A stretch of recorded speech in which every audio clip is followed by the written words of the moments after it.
ఇక్కడికి వచ్చిన తల్లిదండ్రులందరికీ నా నమస్కారాలు. ఈ స్కూల్కి సంబంధించిన అడ్మిషన్ ప్రొసీజర్స్ గురించి ఇప్పుడు ఈ స్కూల్ స్పెషల్ ఎడ్యుకేటర్ పద్మ వివరిస్తారు. అందరికీ నమస్కారం. మనమందరం మన పిల్లలు భవిష్యత్తులో ఏం కావాలా అని ఇప్పటికే కలలు కంటూ ఉంటాం. నా బిడ్డ డాక్టర్, లాయర్, ఇంజనీర్, కలెక్టర్ అవ్వాలని ఆశపడే వాళ్ళందరూ చేతులెత్తండి. ఎక్స్క్యూజ్ మీ, మా అబ్బాయిని ఏరోనాటికల్ ఇంజనీరింగ్ చదివించాలి. నేను చేయొచ్చా? ఓ తప్పకుండా. Thank you. ముందుగా మీ అందరికీ నా విషెస్.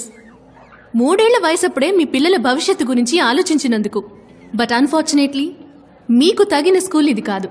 I'm very sorry. అవతల మీకంటూ చాలా స్కూల్స్ ఉన్నాయి. మీరు బయలుదేరొచ్చు. చేతులెత్తని వాళ్ళందరూ ముందుకు రండి ప్లీజ్.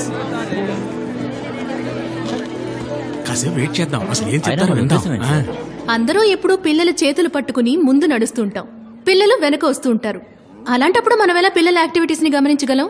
మా స్కూల్ కాన్సెప్ట్ ఏంటంటే పిల్లల్ని ముందుకు పంపించి మేం వెనుకుంటాం.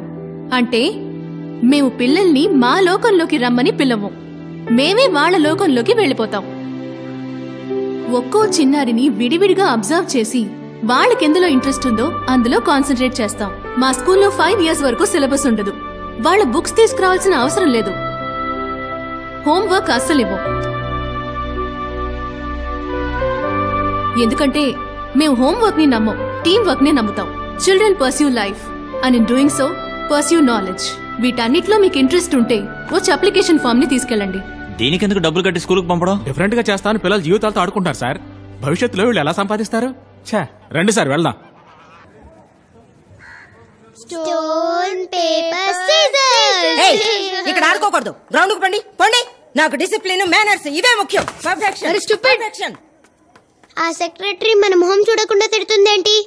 దున్నపోతుల మనల్ని గుద్ది సారీ కూడా చెప్పకుండా వెళ్ళిపోతుంది. మన పవర్ ఏంటో చూపిద్దామా? చూపిద్దాం. కరెంట్ లేదు, 1 hour తర్వాతే కరెంట్ వస్తుంది.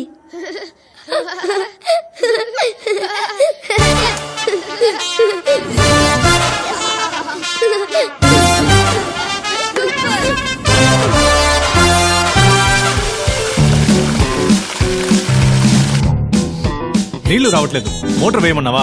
విద్య, మా ఆయన స్నానం చేసేదే ఆదివారం ఒక్కరోజు. పాపం ఆ రోజు నీళ్లు రాకపోతే ఏం చేయను? నేను సండే ఆదివారం నీళ్లు రాకపోయినా పర్వాలేదు, స్నానం చేయకుండా రాను. ఏ బేబీ, కొరియర్ వాళ్ళ వస్తున్నాను. ఇంట్లో ఎవరూ లేరు కదా. రే, నువ్వు కొరియన్ వాళ్ళ వచ్చినా నిన్ను ఎవ్వరూ ఏమీ అడగరు. ఏం భయపడకుండారా. ఈ అవకాశం మనకి మళ్ళీ ఎప్పుడు దొరకపోవచ్చురా. ఇదిగో వస్తున్నా. బెల కొడుతురా, బుద్ధి లేదు. హలో, కొంచెం మేనస్తో మాట్లాడండి. ఎదురింట్లో ఉంటున్నాను. ఇక్కడే ఉంటున్నారా? 3 ఏళ్లుగా నేను ఎదురుగా ఉంటున్నాను, మిమ్మల్ని ఇంతవరకు చూడలేదే. నేను 5 ఏళ్లుగా ఉంటున్నాను, నేను మిమ్మల్ని చూడలేదే. సార్ మీరు నన్ను చూడలేదా? లేదే. మీరు నన్ను చూడలేదా? లేదు సార్, ఈ రోజు వరకు మిమ్మల్ని చూడలేదు. ఏం